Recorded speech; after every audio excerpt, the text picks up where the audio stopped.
blessing is found in the midst of and on the other side of suffering. It is the psalm that Jesus quotes or invokes when he's on the cross, and it's the psalm of a sufferer who nonetheless, by the end of the psalm, is proclaiming the goodness of God.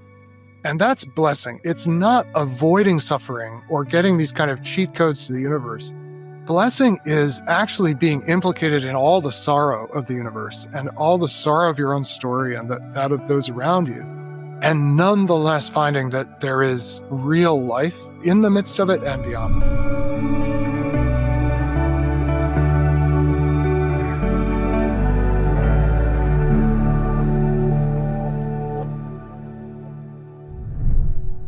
Hey, everybody. Welcome back to the Digital Examine podcast. I'm Jay, your host, and thank you again for joining us on this journey as we explore the possibility of noticing God in all of life through the ups and the downs and everything in between. Some of you know my story. I grew up in California, but I was not born here. I was born in South Korea, in a city called Incheon, South Korea. I lived there for the first 4 years of my life before my mother and I moved to the US. And what that means is that my first language, my native tongue, was Korean. And I still have these memories of early elementary school. After I was in California and enrolled in a public school, I remember taking ESL classes, English as a second language, in first and second grade, because the language I was most familiar with and comfortable speaking and hearing was Korean, and English was the foreign language. Now, fast forward about 4 decades, and this is hard to admit, it's kind of sad, but I have essentially lost my ability. For many decades, I have lost the ability to speak adequate Korean. I can speak it a little bit, probably at the level of like a kindergartner, maybe, which I guess sort of makes sense. That's about when I moved to the States. Anyways, the reason I share that is because I've got 2 young children now, one in kindergarten and then a 4th grader. I so desperately want to teach them Korean, but I can't because I don't speak it very well. And as I've thought about that journey, I realize it's not because I am not capable of being bilingual. I think I am. It's because I failed to do the daily work of continuing to speak Korean and to hear Korean, to study the language. Now, of course, if I wanted to, I could enroll in a class today and probably pick it right back up. But what I know is it would take time and effort and energy. It wouldn't happen overnight, as is true of most meaningful skill in our lives. But in the digital age, because of these little black boxes that we carry around in our back pockets that we call smartphones, we live in what my friend Andy Crouch calls the superpower zone. He describes it as this feeling, this experience most of us have in the digital age of experiencing the sensation of strength without experiencing the sensation of effort. Things come easy to us. Everything is easily accessible because of technology, and it's accessible without much effort. Kind of like a superpower that you see in a comic book hero, these modern myths.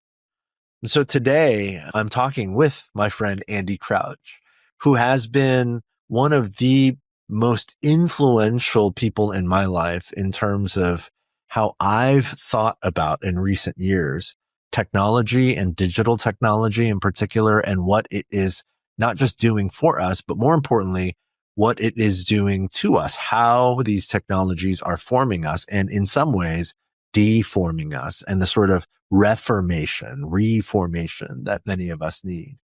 We talk about how the impact of technology is reshaping and habituating us and making it increasingly challenging in some ways for us to experience deeply and daily the presence of God.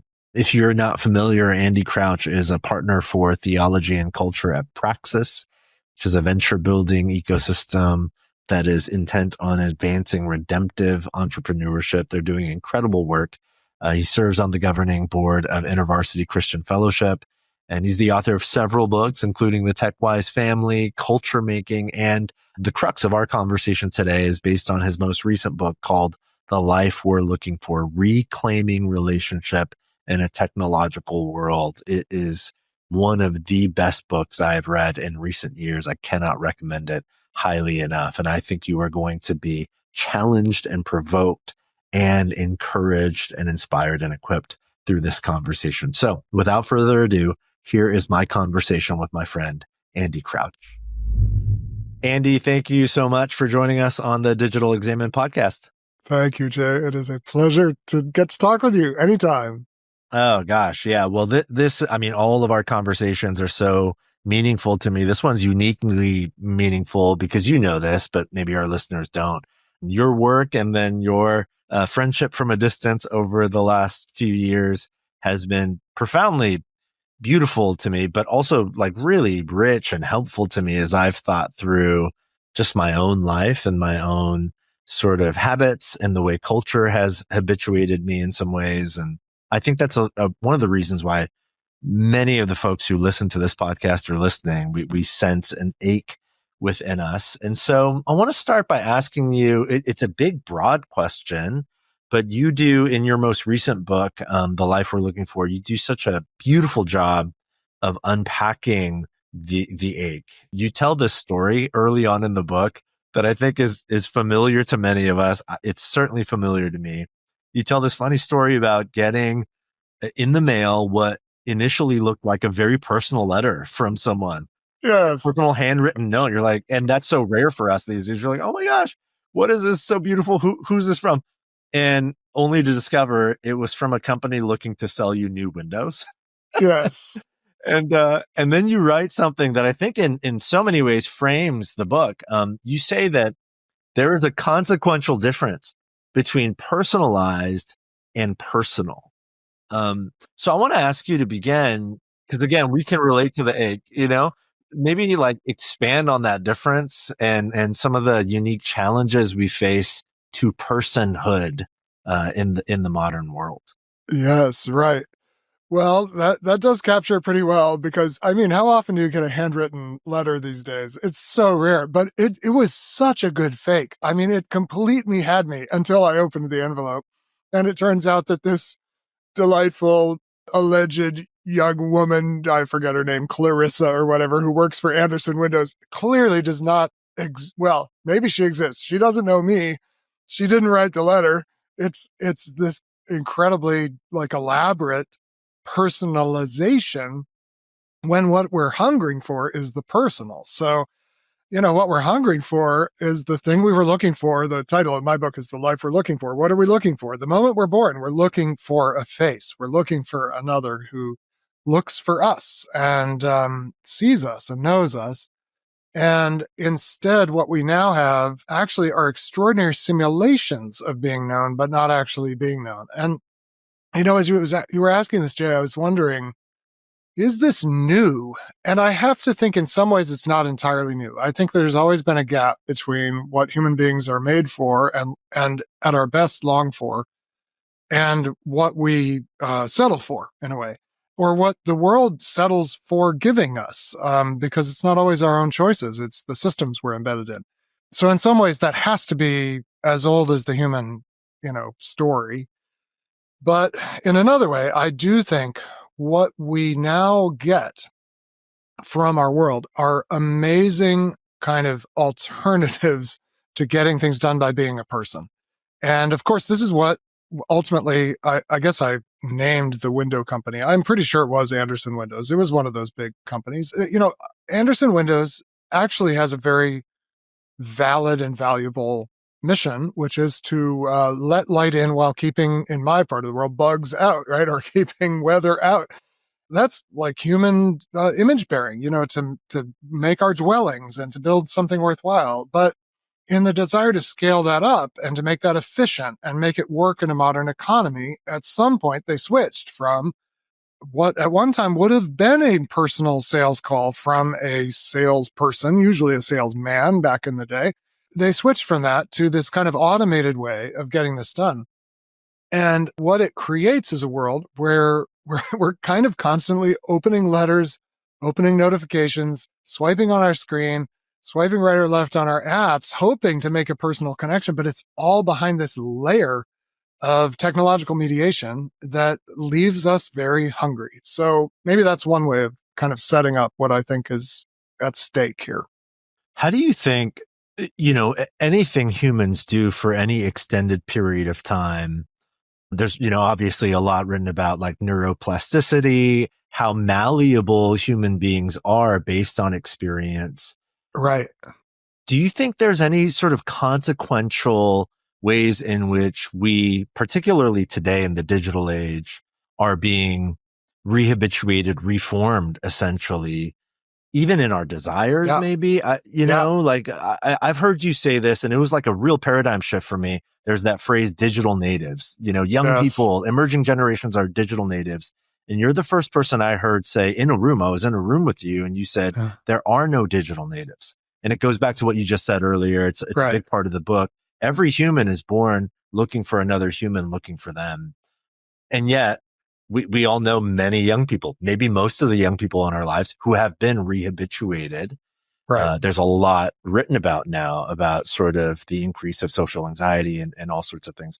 I don't know. Do you think there are consequential ways in which we are being reformed because we are now so accustomed to the personalized email or personalized letter and less accustomed to the actual person?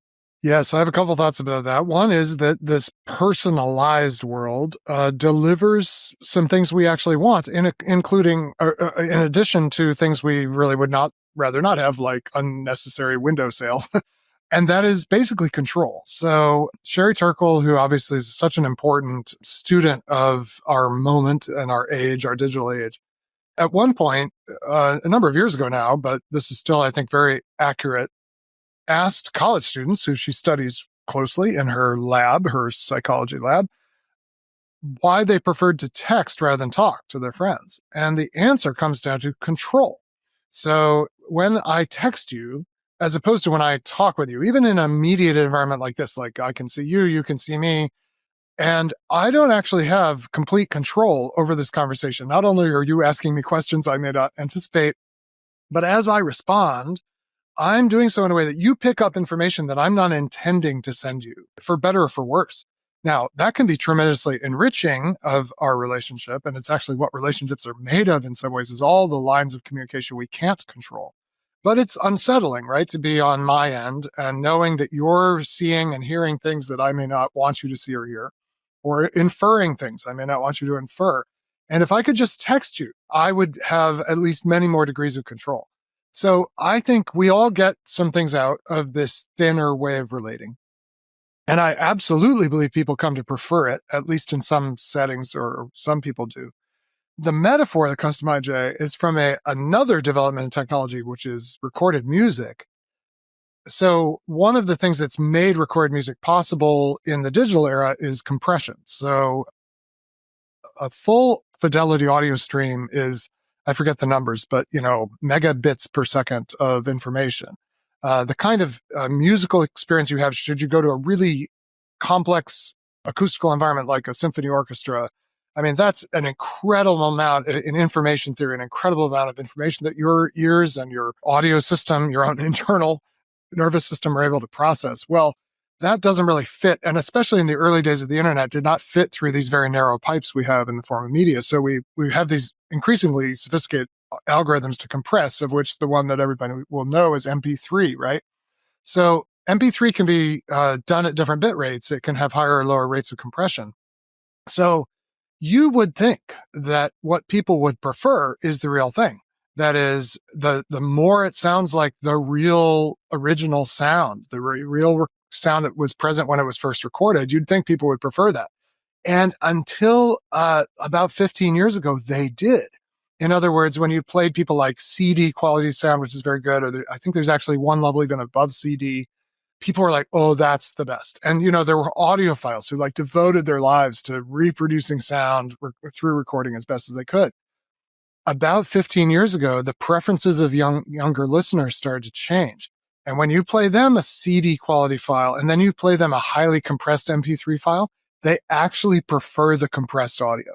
Their brain has changed because so much of their consumption of sound has been through earbuds and through compression that that's sort of the natural soundscape for them. Now, in fact, this has lost all kinds of fidelity that was present in the original source, that's present in the real world around us. But their brains have been kind of with no intention and with no sense of even dislocation on the part of the listener. Like it just, oh, this is what it's supposed to sound like, and I prefer it to sound compressed. So I think that's a pretty powerful metaphor that indeed we can relearn what to expect from the world. So we basically expect less of the world. We expect sounds to be less complex. We expect other people to be less complex. We expect communication to be simpler. And I think that's a loss. It is technically a loss in audio. Like you literally have lost information about what that originally sounded like. But then if you think about it as a metaphor for what's happening to our relationships, what's happening for our expectations of what a relationship is, I think there is a loss there. The one other thing I'd say, though, is neuroplasticity, by the grace of God, works both ways. So, yes, you can be trained into preferring the levels of control you get from digital and even if a highly compressed MP3. But if you start seeking the real, your brain will readjust and want the real again. And I feel like I've been through that in my own life because I would say in my late 30s, early 40s, when I started really availing myself of all this fun digital stuff that became available to us. That was 10 plus years ago now. I'm 56 now. I got completely habituated to it. And then about 10 years ago, I started seriously dehabituating myself. And now I know what it's like because I felt it to be, people talk about being addicted to your phone. I absolutely was dependent on my phone. And now I'm like, I can't even quite remember what that felt like. I know it happened. I know it when I see it in other people, but my phone's sitting here, not too far away, but it has I can truly tell you, like, I'm free of it. Like it's partly because I turned off all the things that make it habituating and addicting, right? I now use it in a very different way. And having done that, my brain over about 10 years just has rewired. So neuroplasticity is like another word for grace, I think, honestly. Wow. Yeah. That's a profound thought. Just that neuroplasticity is a form of grace. I want to keep sort of trekking down that mode of thinking a little bit. You write about what you call the superpower zone, which initially sounds awesome. I would like that. That sounds great. You remind us of, I grew up reading comic books, and you talk about superheroes and comic books. And I never thought about it this way until I heard you read you writing about it, that, one of the profound things about comic books, the magical thing about it, is that we have these superheroes, Spider-Man and Superman, whoever else, and they do these things that are so far beyond normal human capacity, and yet they do it effortlessly. Superman doesn't have to, unless there's some kryptonite or something, but most of the time, he doesn't have to sit there and muster the energy and the strength or what. He just, if he wants to fly, he's just like, see you later. And he flies. And, and Spider-Man, he's just swinging through Manhattan without a care in the world. He's just doing it. And you say you're connecting that sort of mythology to technology, to like real life technology. And you say that the superpower zone, you describe it as the domains in which technology has equipped human beings, and this is the key, to vastly increase the sensation of strength while vastly reducing the sensation of effort. I have heard you talk about this many times, and it never ceases to just really arrest me. So talk more about that for folks who've never thought about technology that way. For people who are like, Andy, what are you talking about? My phone just helps me, and it's a helpful tool. Talk about what's happening in us and this sort of the sensation of strength and the reduction of the sensation of effort. I don't doubt that we get all kinds of things done with technology we could not get done another way. And some of it is genuinely valuable. But this quest for effortless power is, there's one thing it doesn't get done. Let me put it this way. It doesn't form you. It doesn't develop you. It probably does form and shape you in that way that listening to, an MP3 long enough will form your kind of desires for what you want to hear. And this, by the way, I am pretty sure this is new. That is to say, I don't think there was a way to get anything done in the world. And I mean at the level of basic physical work, as well as more abstract things like knowledge or relationship for that matter. I don't think there was any way to think you were accomplishing that before technology without you becoming someone different. You had to develop strength. There's this legend. Oh, I'm not going to remember the name of the Greek athlete who allegedly had a young calf, and every day he lifted the calf. So like initially, I don't know, it's 40 pounds. And eventually he could lift a full-grown bull because he never skipped a day, right? And so, you start with something easy or relatively easy, do it day after day, and you eventually become the kind of person who can lift incredibly heavy weights, right? Well, you can now lift really heavy weights with a machine, I mean, a forklift or a bulldozer or whatever, but your body doesn't change. In fact, your body actually dwindles in its strength the more you use those machines. And the superpower zone is the feeling of delight that comes from getting something done without having to become anything. And that's quite a delicious feeling. Like I'm accomplishing something in the world, but look, I barely have to like move a finger to get this done. That's magic. That's delightful. That's rewarding. And it doesn't come with this sensation of exertion and kind of the humbling limits of oneself, whether it's your body's actual strength or your mental attention and acuity, all these things that kind of bring us up short and make us say, I'm not enough for this, or I'm not enough yet. I'm playing a pretty difficult piece with my son on Saturday at a fun little family concert we're doing. It's this Brahms viola sonata. My son plays viola. I play piano.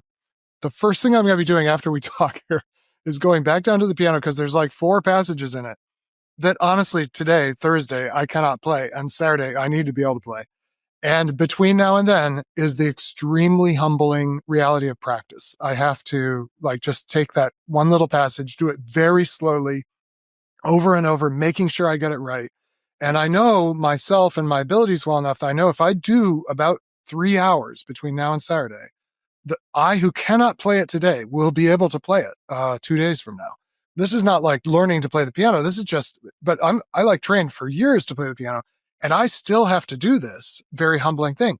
Well, if you want to hear that piece, I can send you a Spotify link right now where you'll hear it played flawlessly, maybe more flawlessly than the original performance because they can fix it in post-production, right? And in one sense, I never need to exert myself at all to hear that piece of music. But if I'm going to actually play it myself, I'm going to have to do this thing that's like the opposite of superpowers, which is take a very small part of it, focus on it with a degree of attention that is not natural. Your brain and body are fighting that attention I'll do 30-minute increments of practice 6 times over the next 2 days. Every moment of that, my brain and body will go like, isn't there something more interesting we could do right now? Like literally the distraction, the restlessness. The other thing that happens, though, usually about 15 minutes into that, is you enter this state that has been popularized with this word flow, where as you're doing this very difficult thing, you suddenly kind of get deeply into it. And I don't know, your brain and body get entrained, as they say, and suddenly you're present to the work and the world in a way that you're almost never at any other time. And I think what's so dangerous about the superpower zone, this kind of feeling of, ooh, it's just happening, which happens when you press play on music and hear a great piece of music, is it sort of puts you in something like flow, but without the development of your neuromuscular presence in the world. And ultimately, I think without the development of heart, soul, mind, and strength. So does that make sense? That's maybe a long explanation. Yeah, absolutely. And the thing is, until 100 years ago, to get anything of substance done in the world, you had to be a person who practiced. You had to be a person who developed your strength or your attention or whatever capacity was called for. And now you don't. And now you can have kind of a simulation of that delightful experience, but without the development, without becoming. I want to ask you to talk a little bit more about that. I mean, there's so much there that I think for folks who are listening who've just never thought about it this way before, there's probably a lot to ponder here. You mentioned flow, the Mihai Csikszentmihalyi sort of concept of flow. And for anybody interested, I think we've talked about it before on this podcast. Anyone interested, they can Google it and find more information. One of the components of flow, as I understand it, is that this gets to your point about the superpower zone, that like a high level athlete, for example, or a high level musician that's practicing a particular piece, when they get into that flow state, Csikszentmihalyi talks about, I'm paraphrasing him, but the sort of like challenge and skill balance, that there is this dance where you are pushing and exerting and stretching yourself, but not to the point where it's overwhelming and exhausting to the point of sort of feeling defeated. There is a balance. And like you said, it is like that, lifting the 40-pound calf and doing it every day, where every day there is the challenge skill balance, but you realize 10 years in, that challenge skill balance has evolved, where now the challenge it requires a 140-pound, animal, not the 40-pound calf. That would no longer be challenging. It would be easy. So I want to connect that to so many of our listeners who, I think a big reason from feedback, one of the reasons why they listen is because they feel the challenge that actually feels impossible, and they do not feel skilled enough to meet the challenge of experiencing the loving presence of God in a real, tangible way in the everyday rhythms of their lives. And I think I grew up, Andy, sort of unintentionally being taught that the presence of God is easy, that it should feel like the superpower zone, that I should be, this was before smartphones, but somehow, some way I should be able to push a few buttons in my heart or in my mind, and then voila, there is the presence of God. Wow. And then the tension was, it never worked that way. It was never that easy. And thinking about flow, I wonder if there was a part of like an imbalance, that there is a challenge, but I never really did the work consistently enough of developing the skills. So talk a little bit about that, about flow and about the myth of the superpower zone when it comes to the life of the follower of Jesus who wants to experience God deeply on a regular basis. Yes. I mean, I think many days, to my humbling chagrin, I guess, given that I have been following Jesus for 40 plus years, actively, intentionally, or have intended to do that for 40 years. Many days I'm like, this is just too hard. And I choose other more more immediately kind of, I don't know if satisfying is the right word, but adequate things than practicing the presence of God, right? And doing the slow disciplines that don't necessarily seem to work in the moment, that nonetheless, both my own experience at its best and the testimony, kind of the teachers of the spiritual life say, hey, this is the way. If you do this consistently over a long period of time, you will start to open up to the reality of God. Here's one way to look at this.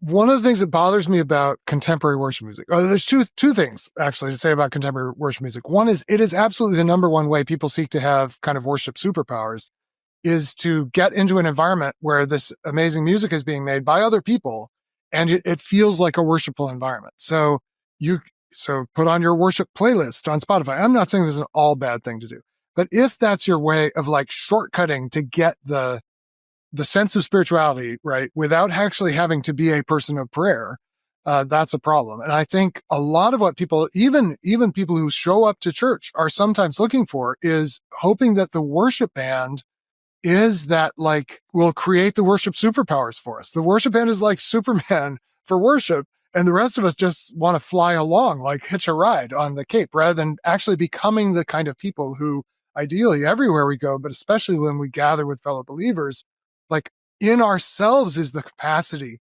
without any amplification, without even necessarily certainly without all the instruments and all that. I think music and singing always kind of spontaneously have emerged from the life of Christians, but that we can do it ourselves. But how much of our worship now is like a consumer experience designed to sort of activate the sensation that I'm in the loving presence, in love with the loving presence of a loving God? So that's one thing, is I think that's one of the main ways we like try to do the shortcut. And in that way, Christians with worship music in their earbuds are not that different from all of our neighbors who put various kinds of music in their earbuds to kind of give us the soundtrack for the life we wish we had. But here's my other concern about contemporary worship music, Jay.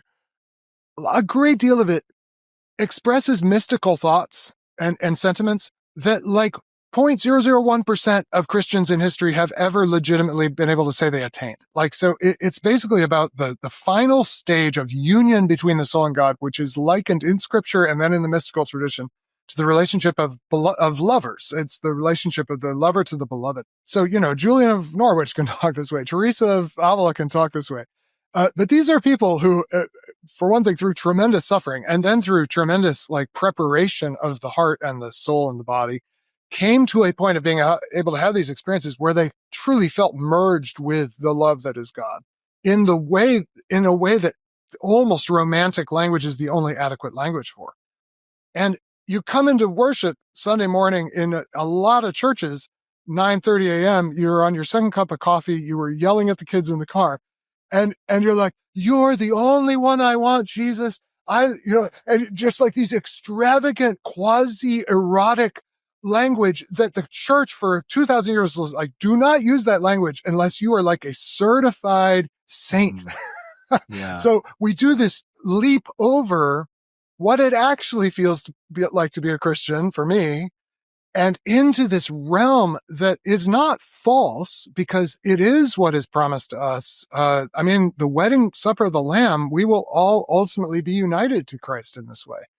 It sets this bar, like this is what it should feel like. And it's not exactly wrong. Like, yes, that is the goal, but that's the goal reached by the people who in the most profound way apprentice themselves to this long obedience, not how you're supposed to feel on any given day or how you will likely feel on any given day, given how few calves you've been lifting in the meantime.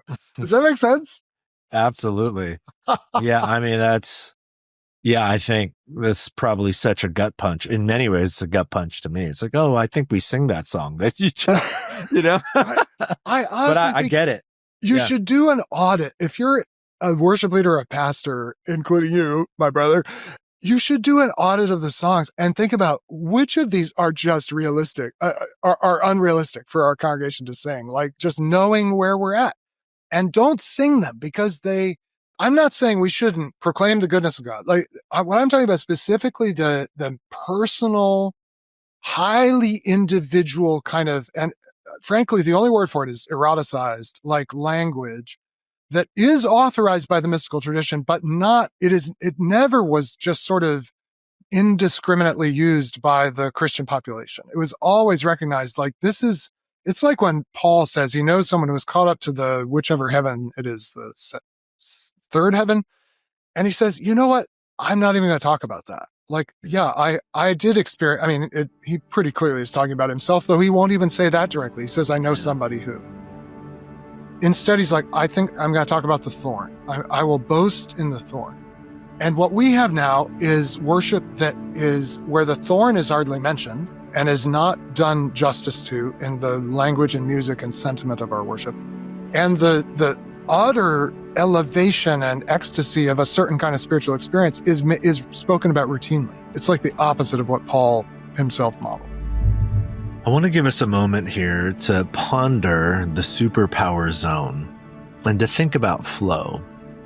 I want to ask you to think about a few specific questions, particularly when it comes to your life with God, and specifically the challenge of experiencing deeply and daily His loving presence in a real way all around us. I know that is a tremendous challenge. It is for me, and I'm certain that it is for many of you listening and watching. Ask yourself the question, have you believed in some form or fashion the myth of the superpower zone, specifically when it comes to your life with God? Do you expect His presence, His tangible presence, to be easy and immediately accessible at the push of an emotional or spiritual button, a particular thing or methodology that you think should lead to this deep, rich experience of his presence at a moment's notice. What sort of skills, spiritual practices, or disciplines might you need to intentionally begin committing to and developing to meet the very real challenge of experiencing the loving presence of God in a tangible way on a daily, deep basis? Take a few moments, ponder those questions, and we'll return to our conversation with Andy Crouch.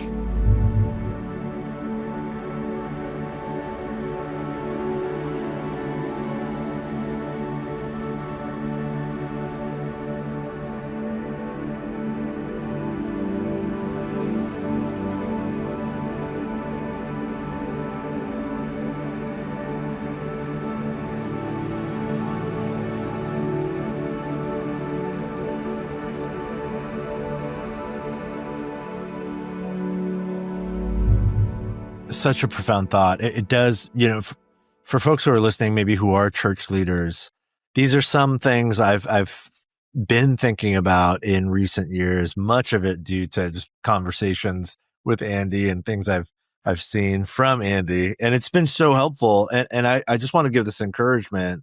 It's not an impossible mountain to climb. I know it feels like that because the sort of modern Western evangelical worship music catalog feels just so overrun with, but all of our songs are just about me and God and our intimate, deep, passionate love for each other.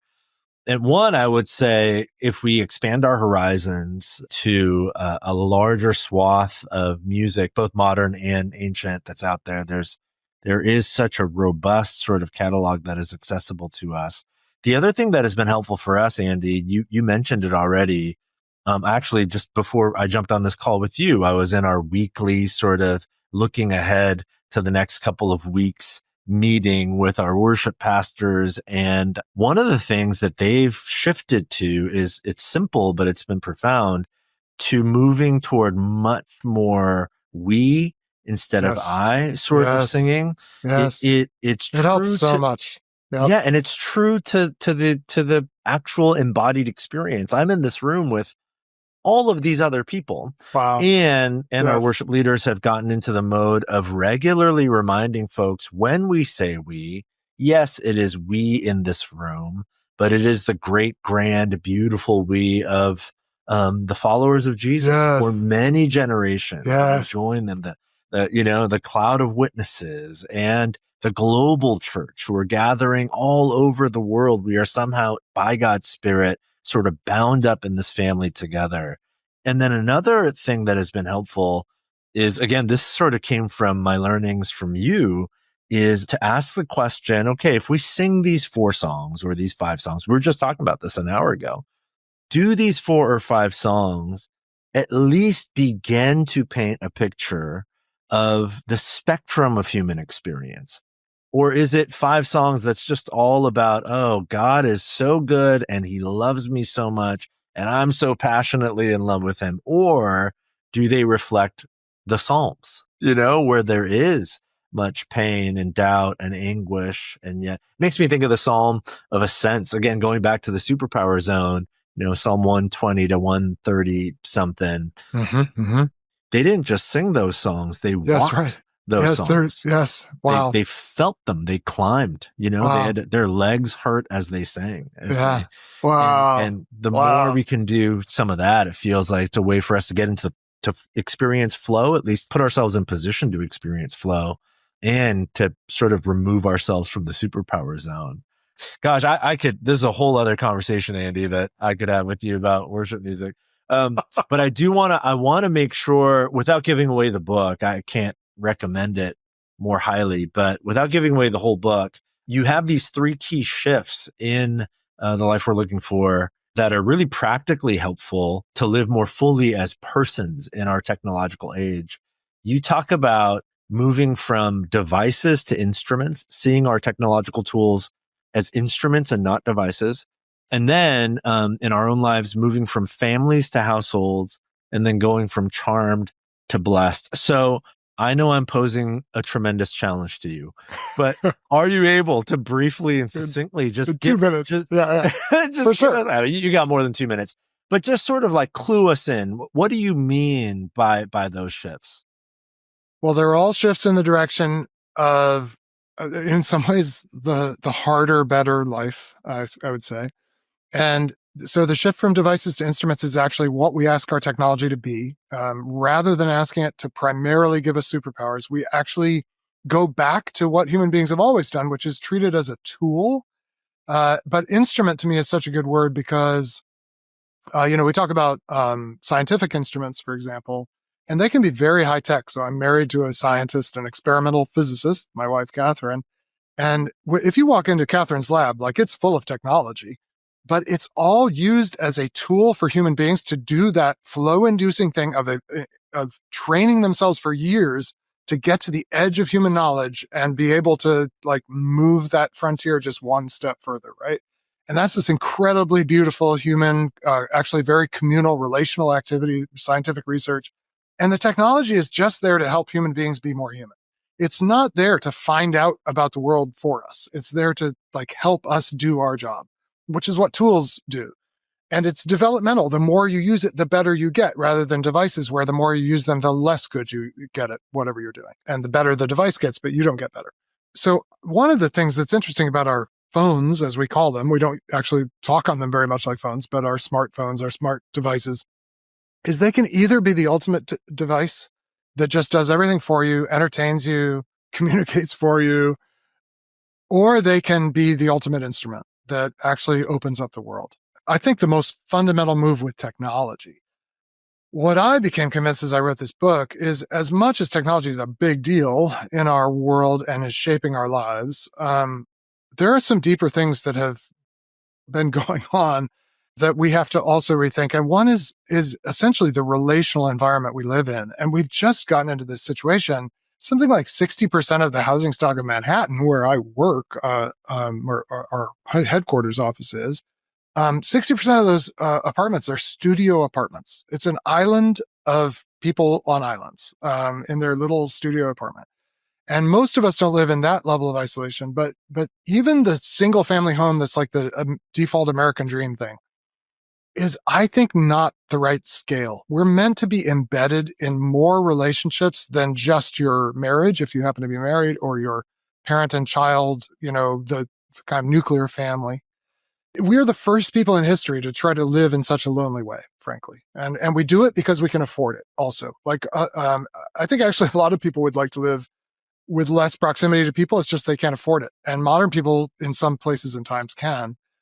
But what you get is isolation. So the call to households is actually to re-knit our lives together with other people who live with us, with neighbors, with people who have a key to your house, even if they don't live in your house, who are just so interwoven with your life. This is the way the ancient world lived all the time. And then the deepest one. So, devices to instruments is rethinking this 100-year story of technology. Small units to households is rethinking our relational matrix.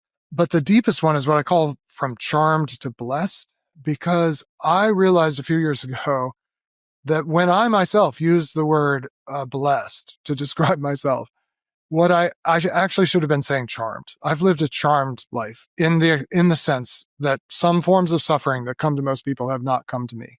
And some forms of affluence and opportunity that don't come to most people have come to me.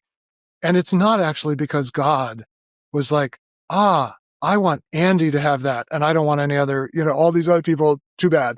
I want him to be relatively free of major illness. I want him to not lose his parents in childhood, let's say. I want him to have, opportunities. No, it's because I'm kind of charmed for a season of my life. The magic kind of worked for me in a way that doesn't work for every person. But blessing is found in the midst of and on the other side of suffering. And, you mentioned the Psalms. Psalm 22 in some ways is one of the most amazing, because it is the psalm that Jesus quotes or invokes when he's on the cross. And it's the psalm of a sufferer who nonetheless, by the end of the psalm, is proclaiming the goodness of God. And that's blessing. It's not avoiding suffering or getting these kind of cheat codes to the universe. Blessing is actually being implicated in all the sorrow of the universe and all the sorrow of your own story and that of those around you. And nonetheless finding that there is real life in the midst of it and beyond it. And until we decide, some of us are charmed. There are people who are just born good looking. You are one of them, by the way, Jay. And whatever. But once we realize I am not here to seek that, I'm not trying to grasp it. I'm not trying to recreate it. I'm on the path to blessing. I think that's what actually unlocks the way through this lonely world that we're living in. What a gift. You just gave us a gift. Yeah, Andy, again, I could sit here and just hit stop and keep talking to you for a long time, but you've already given us so much. I think there's so much to consider and ponder here in so many different ways. As we close, you talked about being blessed. In the book, you talk about the hashtag blessed, which and actually means charmed. Yeah, it's totally charmed. It never looks like true blessing in the sort of biblical vision of blessing. So with that in mind, I think, especially for all of us, but especially for those of us who are listening or watching right now, and maybe, your words just now feel like a small beam of light cutting through what has been a very dark cloud over us, where maybe we've believed the lie that we are not blessed because life has been so hard, that God's blessing has been removed from us because there is so much grief or pain, especially for those of us in that season right now. Would you just give us a final closing word of blessing, of real blessing? Well, I'm not going to be able to improve on this, but I also don't have it completely memorized. So I just think the word would be, may the Lord be gracious to you. May the Lord lift up his countenance upon you. That is, may you discover that you are beheld, right? It's like someone's been looking down and then they lift up their face and they're looking at you. May lift up his countenance upon you, and may God give you peace. It's not the charm of just nothing bad happening, but it is knowing the presence of one who holds it all and will repair it all. That's the promise. So may that be real for us. And Andy Crouch, you are a gift to me and to so many. So grateful. Thank you for joining us today. Gosh, thank you, Jay. I hope this conversation with Andy Crouch was inspiring and helpful to you. My hope and my prayer for you is simple, that today, as you go about your day, you might remember two things.